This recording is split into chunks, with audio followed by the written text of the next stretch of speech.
taking a moment, listening and hearing myself. That's a pretty amazing thing.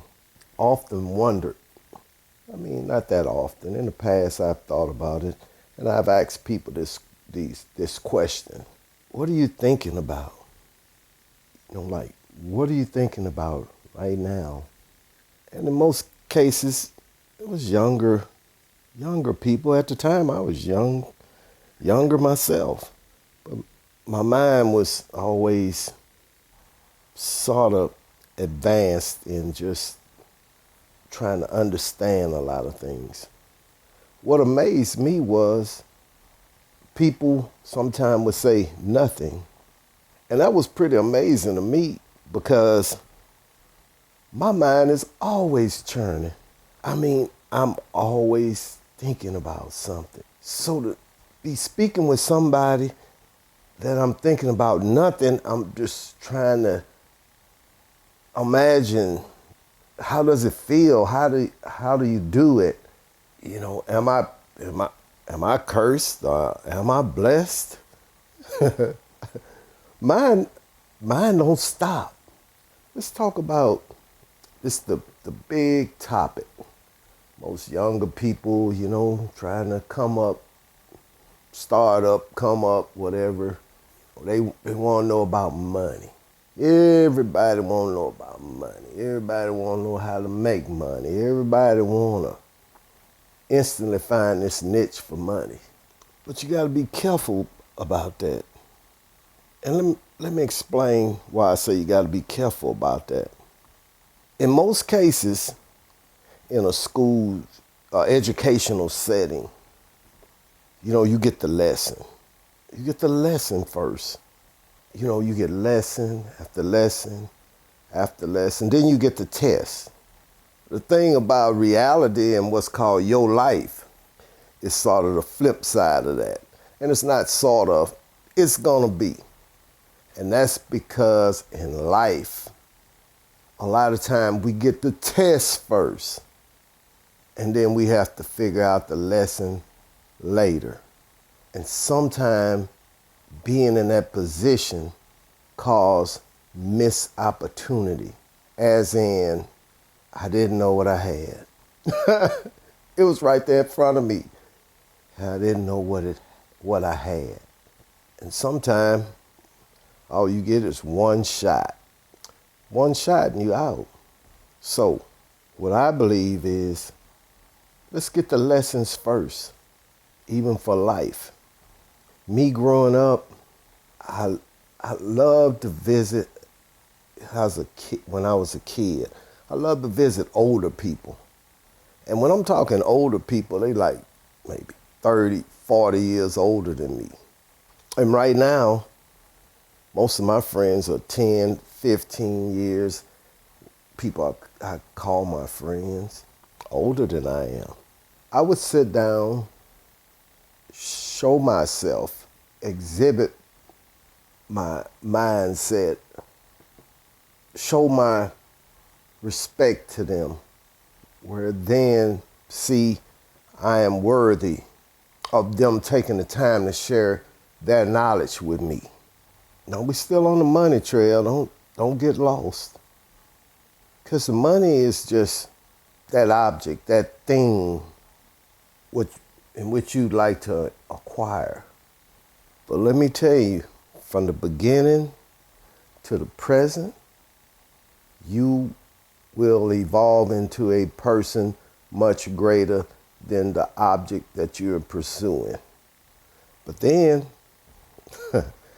now we're going into time, sacrifice. Because the things that you, at that moment in time and where your mindset is at that time, and the things you want to acquire, they're going to evolve. Hopefully, we really hope they evolve.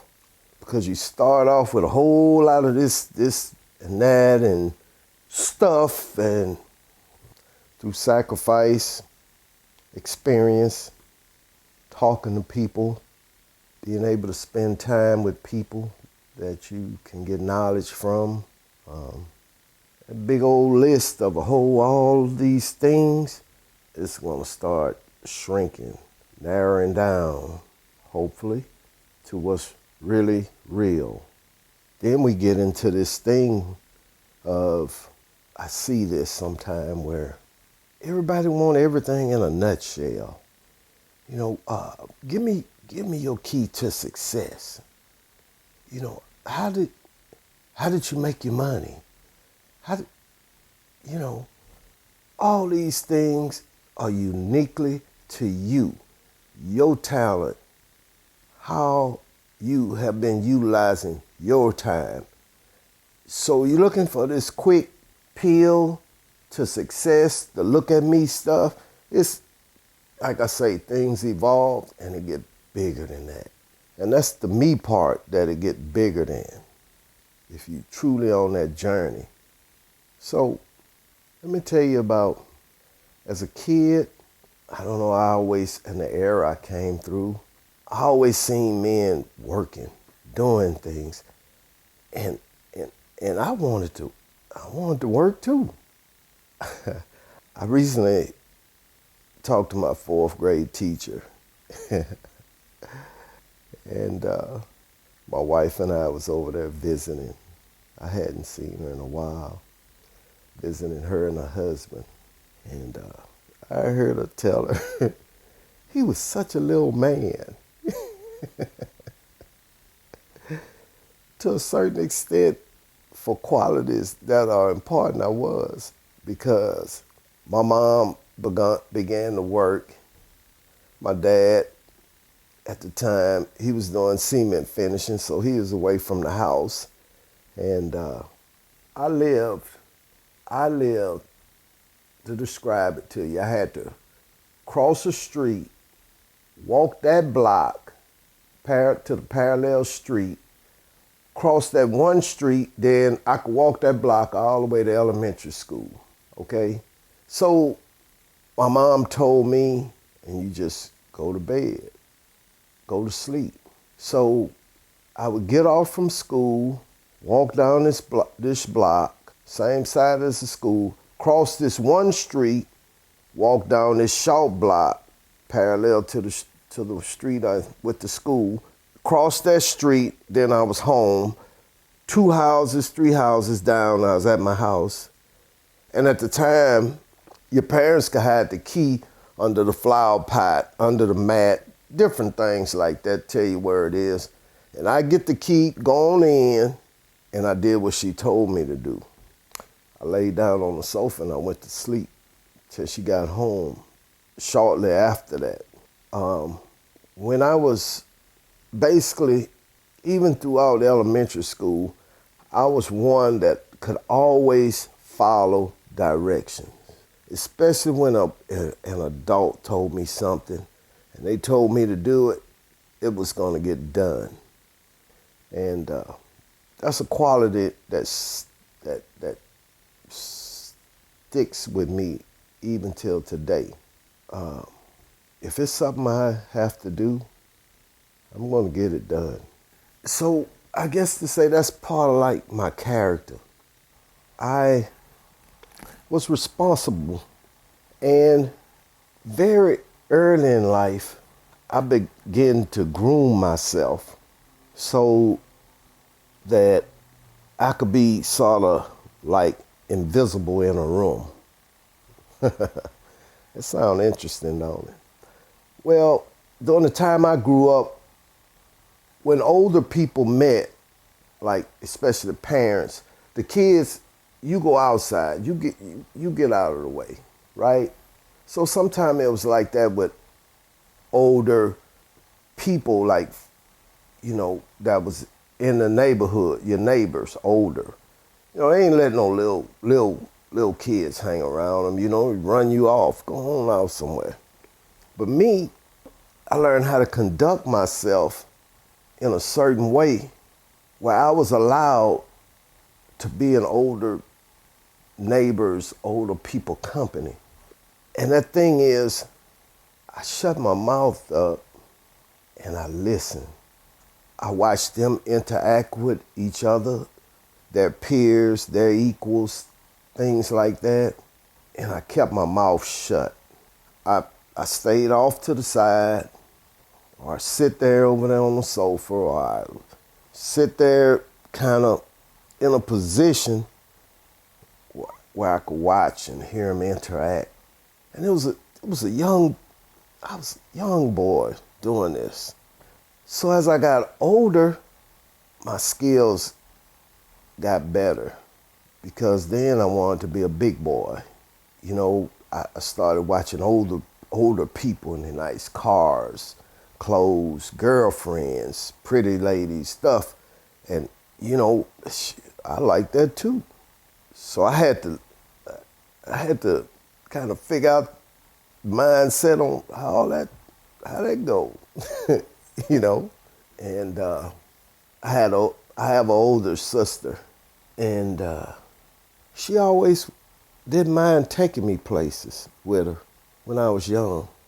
So I really got a chance to see how people that was much older than me, I mean, these guys mature, and these ladies, they mature, see how they interact, what they talking about, what they dressing like, how they place is, you know, how they just learning. And I also had 3 guys in the neighborhood. One, he was older than the other 2. He was the legend. I'ma call him that. He was the legend. Because it seemed like he set the tone and the pace. Everybody just, I mean, if he had something to say, everybody, you quiet, you look and listen, seeing how he move, how he do things. And these other 2 guys, they was the age of my brother that was younger, younger than my older sister.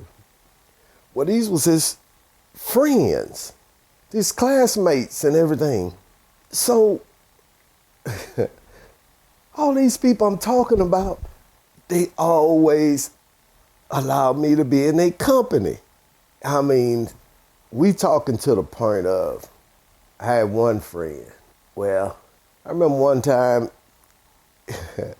he got him a job, got him a car, nice car, big old red Mercury Marquis, white top, white interior.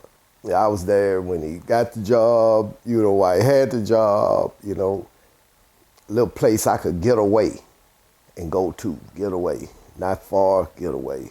Man, look, it was like, when he eat, I eat. That's how I go. So, I remember one night, he got all dressed, I got his clothes from the cleaners, everything going out. You know, I knew about it too. You know, I had whatever I had on, you know, because I always try to dress like the big boys, buy big boy stuff.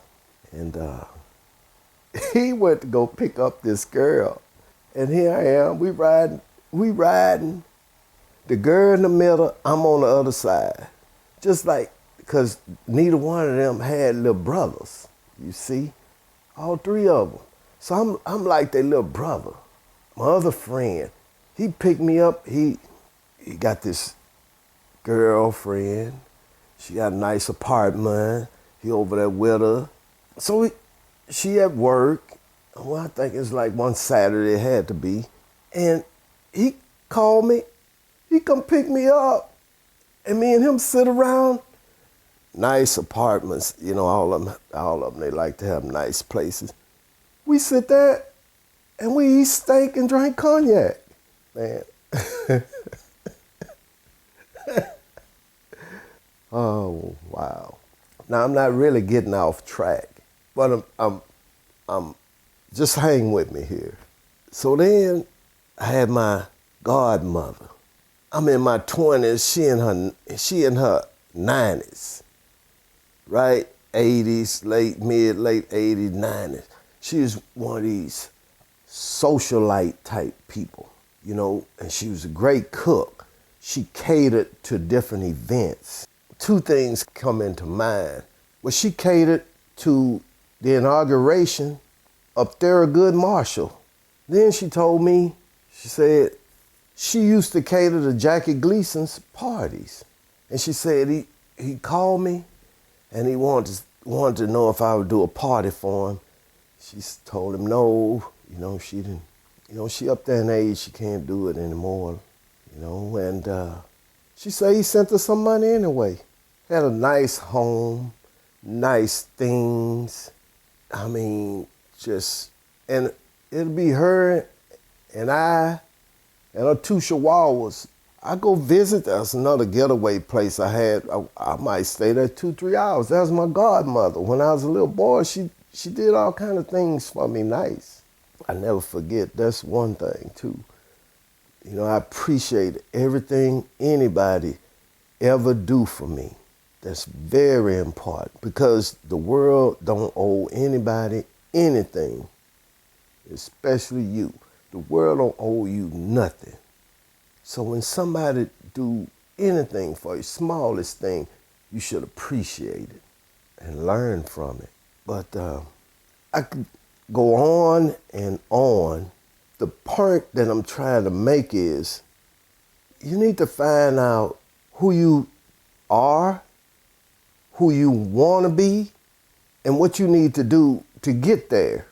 And I'm speaking about grooming your mindset, grooming how you carry yourself, grooming how you present yourself.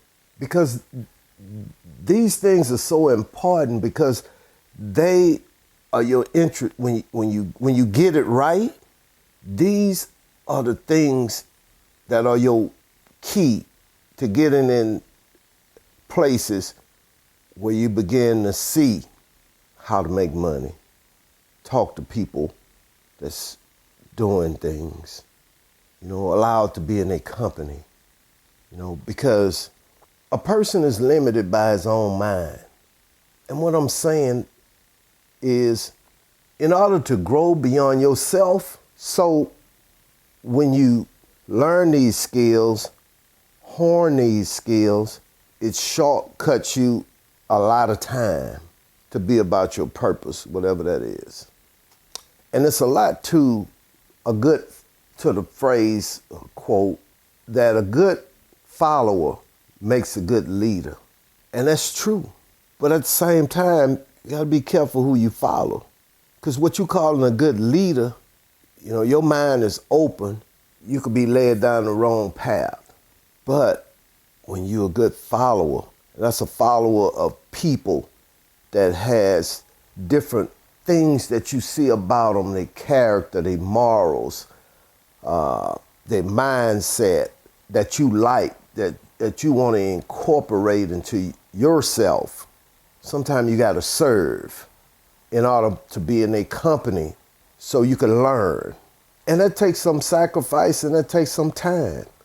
Even when it comes down to learning maybe a craft, you don't become a master because you done made it up in your mind, I'm just this good. No, you have to follow a master. You got to serve a master at that craft. He can't tell you when you're ready. You can't declare that you're ready. But the day that it does come, you'll know. You can't go out and just, okay, I'm gonna spend a little time and I'm talking and he done told me some highlights of this and highlights of this and highlights of that, man, I'm smart. Probably way smarter than him. I got this little bit and I'm gone. Well, what you gonna find out, as I used to say, you're gonna soon run out of gas. You're gonna be way out there in the middle of the lake and you're gonna run out of gas because you ain't stayed long enough to get all of it. We hit you with the highlights. You just got the highlights. It takes some time. It takes some serving.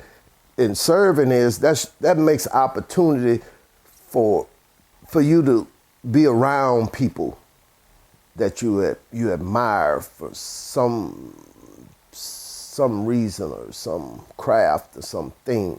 And I think, I know, successful people are pieces of a whole lot of other successful people. because we take pieces, things we see. It could be your style, your style, how you dress.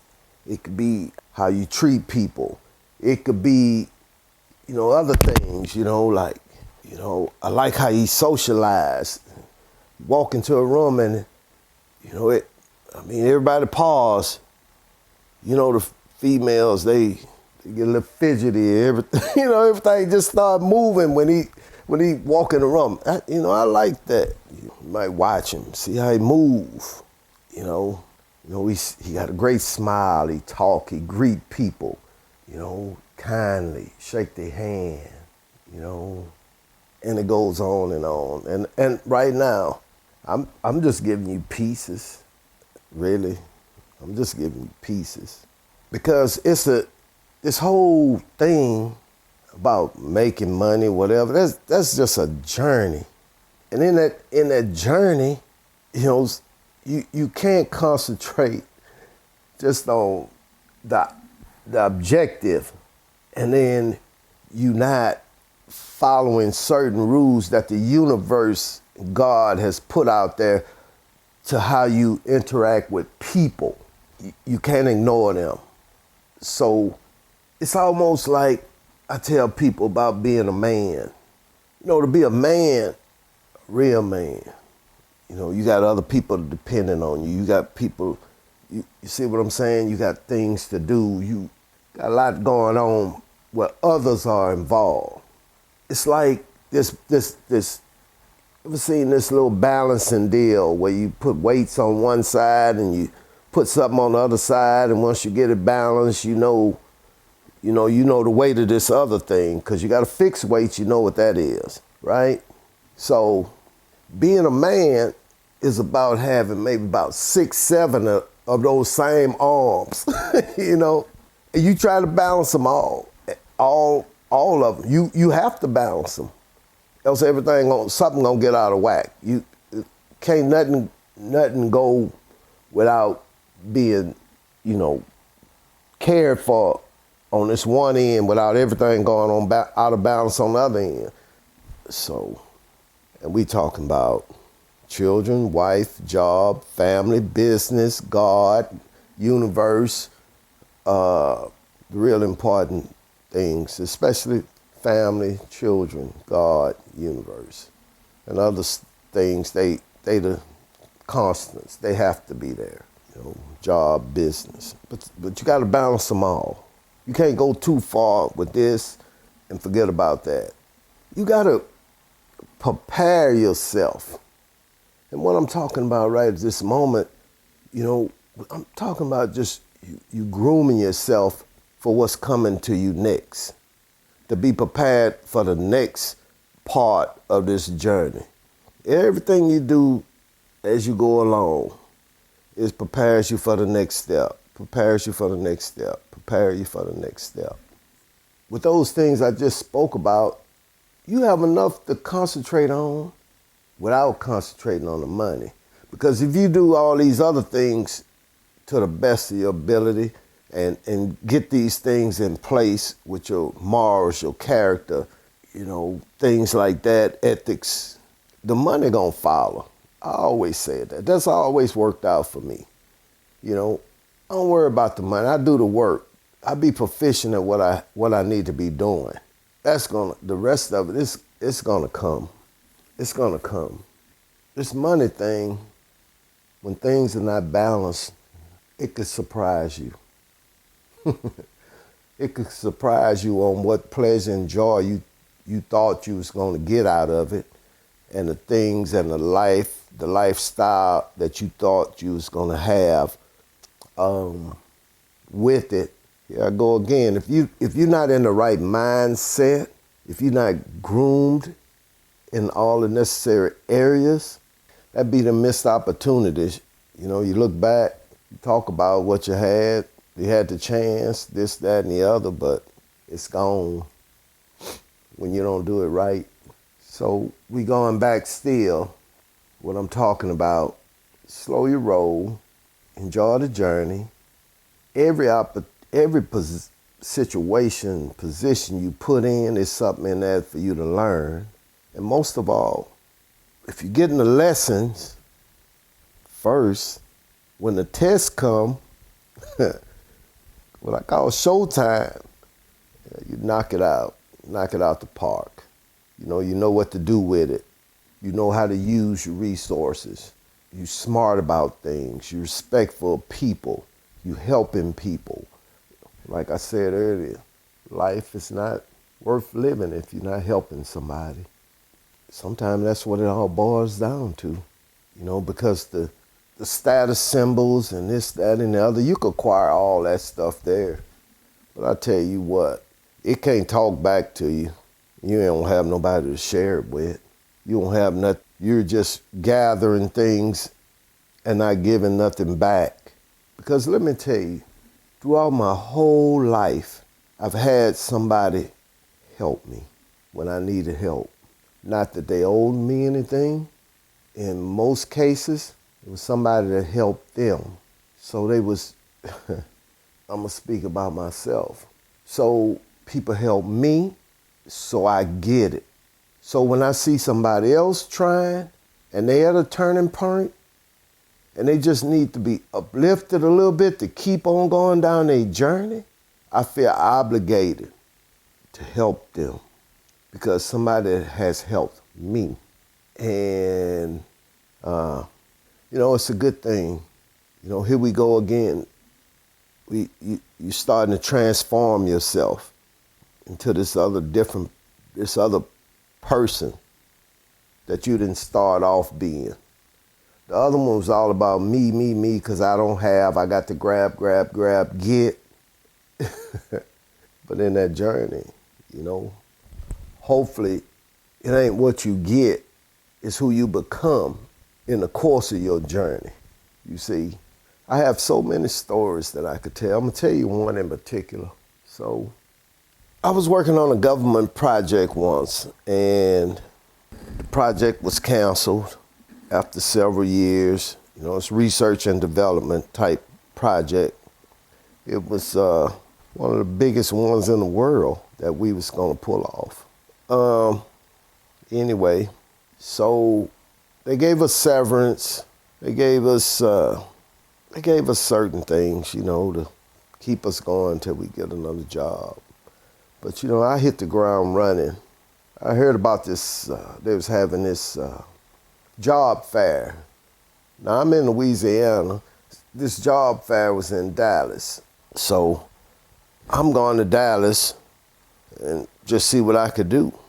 So I booked the flight. I had minimum cash, but I had a check. I think that's how it went. So somehow, however I had planned everything, it didn't go that way. So expect that. Expect disruption, even if it don't happen. And I had to relinquish my cash. So my cash I was going to use for lunch. I was going to go to the airport. I was going to get my rental car. I was going to, everything in my mind was. So now, here I am. It's going to be a one-day trip. Now I touched down in Dallas. I don't have no money for a rental car. I barely got money for lunch. So, okay, here we go. All right, so I'm going to catch a bus from the airport because I did it many times traveling on business. I'd take to keep from inconveniencing somebody, I'd catch a bus to the airport, fly, come back, catch the bus home, like that. So I walk up to this bus, and this guy, I'm gonna guess maybe Puerto Rican, maybe. And I'm inquiring about how to get to the bus, how to catch a bus to go where I need to go, right? So this guy, at the time in Dallas, they was having an Olympics was going on, okay? So happened, this guy was driving for the Olympics. So he's sitting up there at this empty bus. I'm inquiring. I probably told him what I'm trying to do, whatever, This guy told me to get in the bus and he was going to take me to the convention center where I needed to go for the job fair. Okay. So it's him and I on this big charter bus. And he take me there, and before I get out, he said, at a certain time we talked about, and I guess he'd be going back on duty or whatever going on. He said, I'm gonna come back and get you. He said, I'm gonna come back and get you and take you to the airport. And I'm like, wow, you know, I'm praising God all the time. Like, wow, man. And I'm thinking, because I'm this person that reflects and I see things for what it is. Like, what's the chances of this, Like, okay. So I do the job fair thing. I had enough money to give me something to eat. And all I had was a plane ticket, right? So I'm standing outside this convention center, and there's some long stairs you go down to get to the street, but you can see the street, right? So I'm standing up there in the center, at the center, I'm looking down, I'm looking for this big charter bus to come up, right? Well, I'm looking and not paying attention to this little Pinto or Vega or something like that. It done pulled up right there. And this guy get out, he waving at me, hey, come on. So I get to the car, he tells me, well, they called in the bus, but I wasn't gonna let you down. I said, okay, cool. He said, what I'm gonna do is, I'm gonna take you to where you could get on the bus, and then it'll take you to the airport. So here, he and I, we going riding, and the brake squeaking on the car, and he pulled up where the bus stop at. And on top of all this, he gave me some money to catch the bus. Oh, man. And I thanked him, and I'm seeing it for what it is. It meant the world to me. So let me finish telling you this. I'm gonna tell you some more. So I make it to the airport, I'm flying back. I'm flying back from Dallas to Louisiana. And I'm sitting next to this guy, and it's just me, chatting it up as usual, starting conversation, chatting it up. I'm talking to this guy, and I'm, talking. I told him about the project I was working on, because at the time it was a pretty big project. I was working on a super collider. Go ahead and put that out there for you. It was going to be the biggest one in the world. So, and I'm telling him how everything transpired. I was in Dallas to get job fair, this, that, and the other. And, we talked, we touched down, land, everything. He was older than I was at the time. And he got my number and everything from me. And we, kind of like that, right? Because when you meet people, you meet people. So the next day, I was in my dad's shop working, in the TV shop. And I got a call from somebody. It wasn't him. I got a call from somebody that called and offered me a job at a textile store. That the guy on the plane told him to call me and give me a job. Now, at the same time, I'm talking to this guy to make a decision. Well, the other phone rung, and I'm answering the other phone, and it was my job with Space Systems, with the Super Collider, and they needed me to come back to operate, because I could operate all the equipment. I was involved with all the equipment, and just keep the machinery going until they disposition it out to different places and universities and stuff where the different equipment was going to go to. And so here I am, a job in each hand. So I had to tell the first gentleman, I thanked him, told him to thank the guy that referred me. He may have owned it. Told told him to hire me because it's just, we're gonna hire you. I never met the guy on the phone. Told him to thank him. I really appreciated it very much, but my job is on the other line, and they called me back to come back to work until, you know, they finished transitioning, closing the site down. But for sure, I wanted him to thank Bruce, that was his name, for giving me the opportunity to work somewhere. And I went back to work. So here we go back with the grooming yourself, your mindset, how you carry yourself, what's your conversation, how do you feel about people, you know, as far as respectful and courteous and helpful. I could tell you a lot of stories like that. But that's just the person that I am. And so you have to groom yourself in such a way that you attract positive people, positive experience. And you have to be very conscious of it. You know, I'm going to tell you another story, and it's going to bring it home.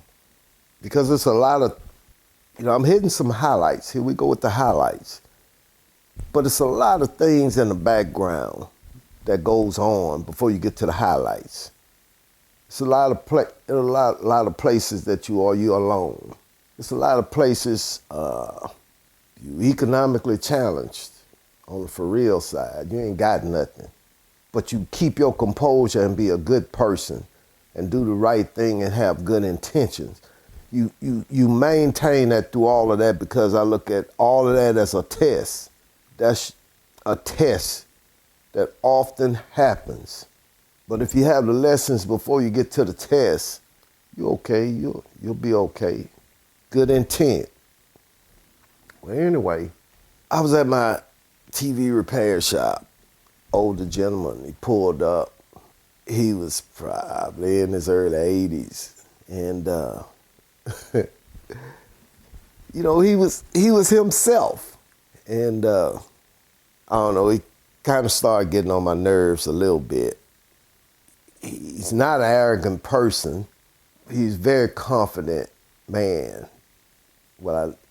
Throughout his whole life, after I got to know him. And he turned out to be a very good friend.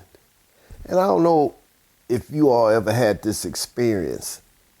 Some of my best friends that I have today, some of them, we didn't hit it off in the beginning. We might have bumped heads a little bit. And then we turned out to be your most trusted, dependable friends, you know.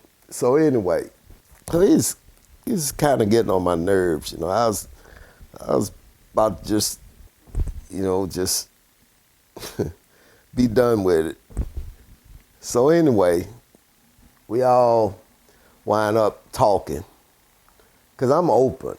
I keep myself open. I'm approachable.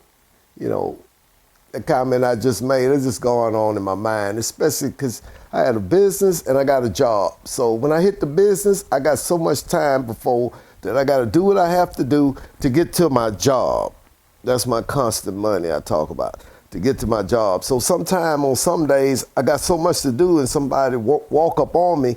It's like, okay, come on, let's get to the point. Let's get to the point. I got, unknowingly to them, I got other things to do. So it's all about me. It wasn't about him, it's about me. I want to clear that up respectfully.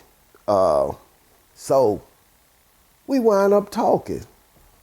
And I'm this type of person where I make eye contact with people. When we talking, you got my total attention. Because I believe, you know, at that moment, that's where I'm supposed to be. And sometime, this is one of the other things I believe, sometime through my vast experiences in this world, through my lifetime, I've seen a lot and did a lot. Sometimes you don't know when people are sent to you or come to you, into your space to maybe get a positive word or something to help them on a journey or whatever. But let me tell you something. Sometimes people come into your space to bring a word to help you, So that's where the humility come in, and just being in the moment and being respectful of everybody. So he was new in the area. We just hit it off in our conversation. He came back to talk to me, and he came back again. And this guy is a part of the real 1%ers, okay? That's what it turned out to be. The real 1%ers, that people you hear buzzing around in conversation. And he just took a liking to me to come by and talk to me and share things with me. Share things that change my mindset, change my course. Not that I was on a bad course, but from the things I learned from him, he just put my journey on steroids as far as the possibilities that's out there. And wow. And it got to the point where when he show up to visit me, I shut my whole shop down. Nobody could come in. He and I talking. I'd be sure he have, if he wanted some, one day he was coughing, I made him some tea, and I sit down and I made him comfortable, and he just talked to me. The more he got to know me by the way I represented myself and the things I was doing, the more stories in his life he told me. And these stories just enlightened me on what's really going on. And when I say what's really going on, you take a tree, you got different branches on the tree. And how we looking down from on top of that tree from our branch at a certain object, that depends, what you interpret it to be depend on your vantage point looking at it, okay? So what limb on the tree you at? So I got an insight from how it looked from the top of the tree. When you're at the top of the tree, you're looking at everybody on the other branches below you and everything else, And there we go. Something I've been doing all my life. Spending time with older people, talking to older people, letting them share their life. But because I noticed this with my mom, and she passed recently. We talking about recently in some years. And I talk to her almost every day, between my wife and I, because a lot of times she'd be at home by herself. My sister that lived with her, she'd be working before she retired, stuff like that. So me and my wife, we concoct this thing where we'll call all the time just to help her make her day go by. And I be riding from my business to my job. She call herself riding with, she tell people she riding with me to work. Yeah, I'm riding with him to work today because we might talk all the way to work. Anyway, I noticed the older she got, the more stories she started relinquishing to me, and thoughts and feelings and things I never heard my whole life. But she just started sharing things with me. And my friend, he was an older guy, so he started sharing things that, it just opened up my head to a new vantage point to look at things, to do things. I'm gonna give you for instance. So at the time, I just started doing some things, maybe like eBay, along on top of all the things I'm doing. I had a very, very good friend, like a brother. Here we go again, helping somebody wind up. You think you're helping them, they helping you, and vice versa, and right now I consider my brother. Anyway, I'd buy things from him, and I sell it on eBay. He get things by the truckloads.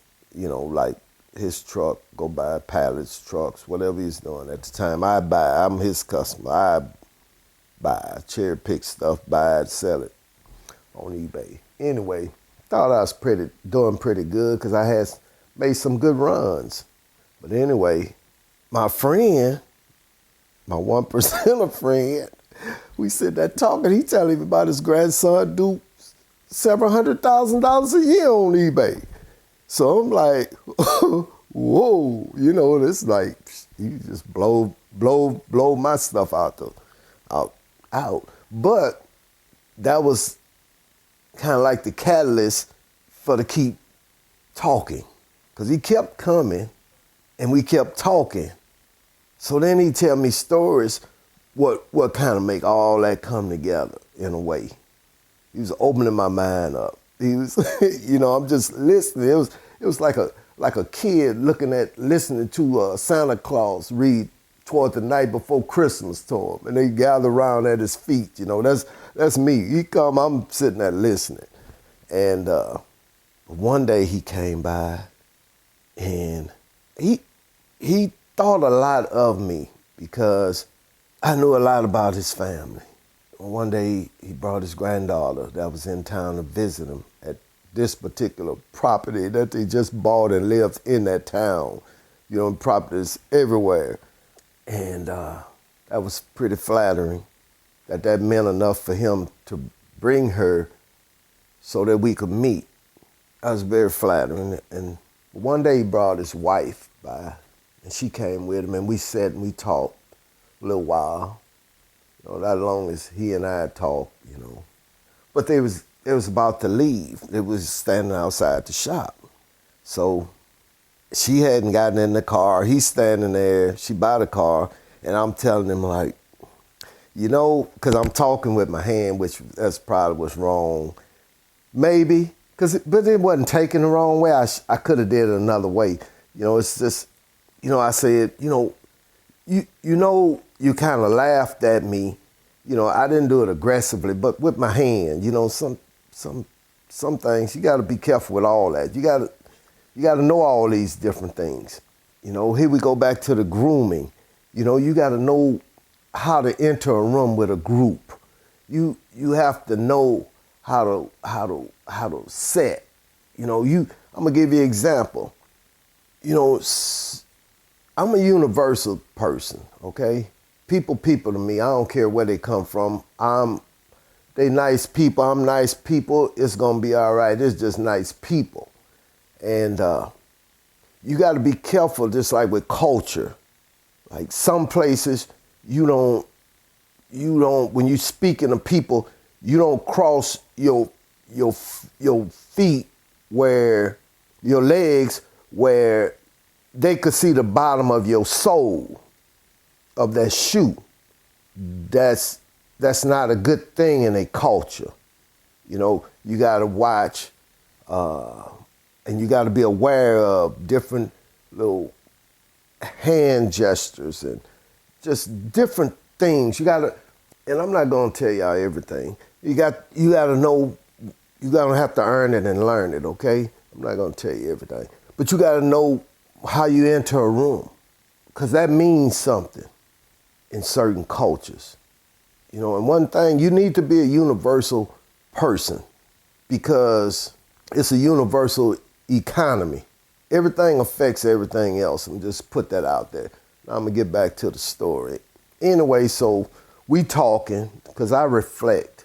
I constantly reflect because that is how you go back and analyze things to see what I could have did better. If I did this good, what, or maybe I might need to be sure, clarify what I said because I don't mean no harm, or, you know what I'm saying? After you replay stuff, did I do this? But then you grow from those experiences of reflecting to be better and be smoother and be universal. So anyway, I'm telling him, I said, when I told you about what I was selling on eBay, I say, you kind of laughed at me. So he was looking, he was looking kind of perplexed, you know, and, you know, like, you know, that deal, like, you know, like, okay. And I said, you know what? I just bought my first tractor trailer load of goods. And he just smiled. I looked back at his wife and she was nodding her head. She was like, yeah, you got it. You got it. You got it. And I went on from there to buy about 34 tractor trailer loads of goods in about a 7-8 year period of time and 2 train cars of goods. Now, I'm going to give you this. If you want to be in business and you want to make, you say you want to make money, when you doing things, whatever it is, especially when it's dealing with commodities, you know, sometimes you got to start off. You know, when I say start off, like I did with my friend from Boston, you got to start off. You get a piece at a time, but you got to manage your money. You get a good lick, you don't go easy come, easy go money. You save your money. Forget you got that. Just let that build up because that's going to work itself. And I call it, you keep doing things to parlay your money. That means you take $2 and make $6, $6 make 20. You keep doing that. And one day when the opportunity present itself, because you're going to be learning a lot in that process. Here we go again. Before that test come, you're going to be learning a lot. You be ready. When that test come, you got your money. And you make that move. You make that move on quantity. And it's something I have to learn. But I'm going to share this. Because there's always going to be unexpected things happen. There's going to be disruption. And whatever you do, there's going to be loss that you have to suck up and take it and keep going and not get stuck. So if you out here steady being penny pinching and, okay, I run across this and I just get 12 of these, you know, because they selling good and this person, they keep them. You know, this good supplier, and I just get them as I need it and just, you know, hold on to my money, you know. Then before you know it, well, this supplier, he might be had some kind of disruption. Because when you're dealing with people, you can't control what go on in they circumstances of them running their business. You know, stuff coming from China, whatever the commodity, whatever it is. You can apply this to anything. If you're in a rural area, you can apply this to critters, as we say, cows, the sheep. You apply that to that too. So you want to have quantity when you got the opportunity to get it, you get it, and expecting disruption, expecting a loss.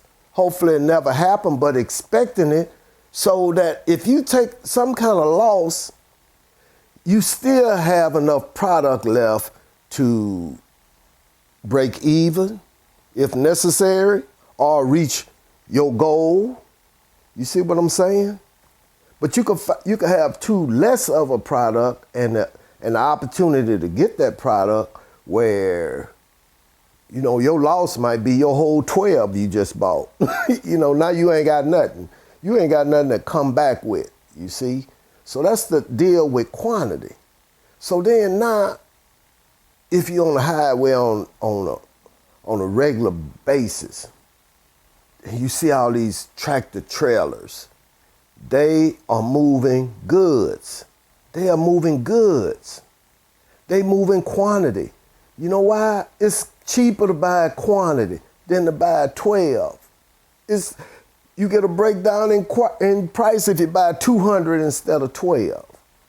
So your initial investment go further, but then if you take a loss, you still got what I call some get back to recoup from a loss or recoup from, You see what I'm saying?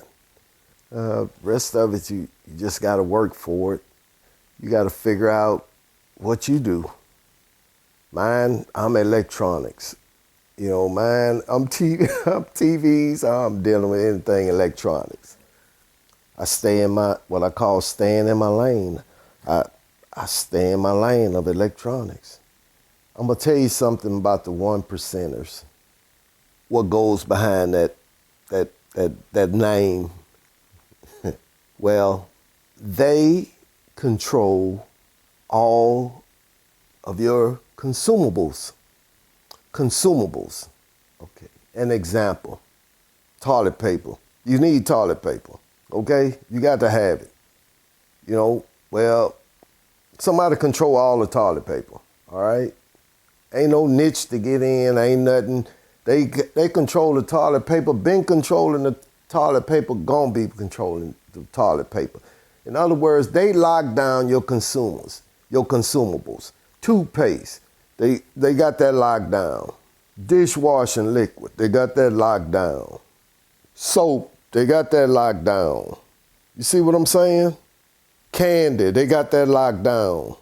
Meat, they got that locked. Chickens, they got that locked down. You see what I'm saying? And these are things that people use or consume, and then they go buy some more. You know, sodas. So now you see how they generate so much wealth. And another thing, the latest thing is content. Content, I'm going to give you an example. You people that do music, right? And you see some of them more flamboyant than others out there and stuff like that. That's because they money turning so much. An example of how content is so strong, it's just like a certain song. They don't even have to sing that song anymore. It's out there. It's automatic money. It make money while they sleep at night. Somebody buying. You know, I have a YouTube channel where I tell people how to fix TVs.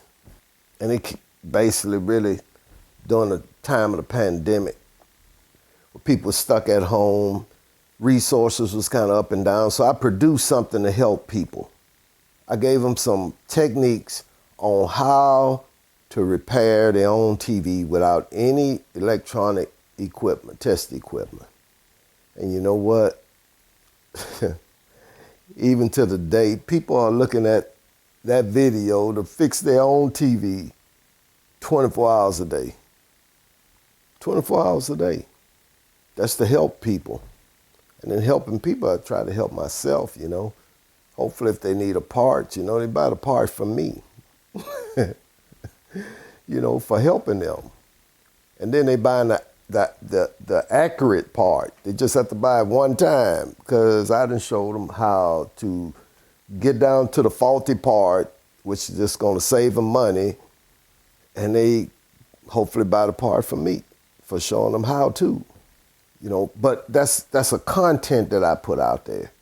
And it works even while I'm sitting here talking right now.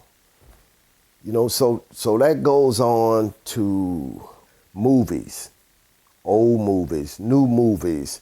It's content, and that's how people just put that content out one time, that particular content, and then just roll that money.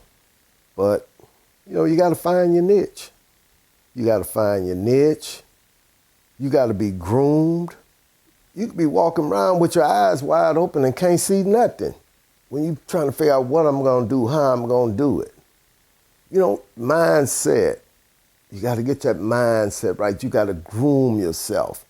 You got to take pieces of admirable, trailblazing, you know, beautiful people inside and out, good hearts. You got to take pieces of those people and for yourself to build you. You got some good content out there, help you with the mindset. help you with a whole lot of things. This is the age of self-education for whatever you're trying to do. For whatever you're trying to do, you could go out there and catch you a video, how to, whatever. Find the right teacher. But I'm going to take that back about finding the right teacher. When the student is ready, the teacher will come.